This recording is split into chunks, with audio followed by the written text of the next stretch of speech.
Офроуд дестинации и следење на литургија во домашен амбиент, богати семејни ручеци како и бројни крводарителски акции. Годинава ќе ги заменат вековните традиции за масовни црковни собири во чест на Пресвета Богородица.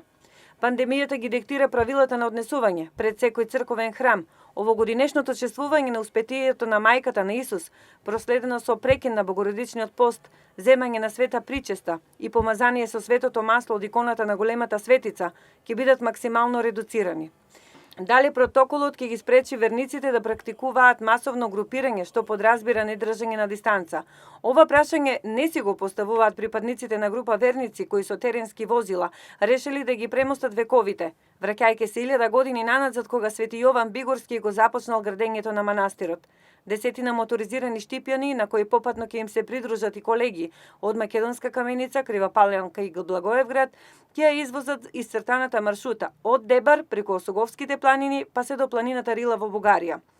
Нашата идеја е да преку планинските патеки во чест на Голема Богородица да ги посетиме сите црковни храмови, барем во нивните дворови, во споменатите места, изјави Никола Арсов, дел од тимот кој ќе тргне ноќва на уникатното верско патешествие.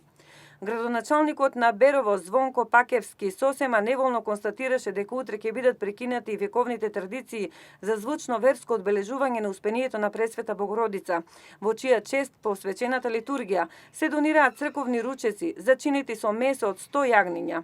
Во градот нема да се случи детски фестивал, а ќе изостане и минутогодишната слика на 10.000 посетители на организирани концерти на кои настапуваат балкански звезди.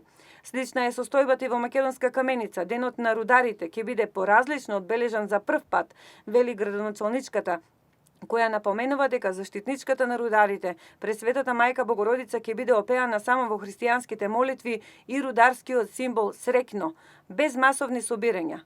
Она што е сосема известно се богатите семејни трпези, поставени во домашен амбиент во чест на Големата Богородица.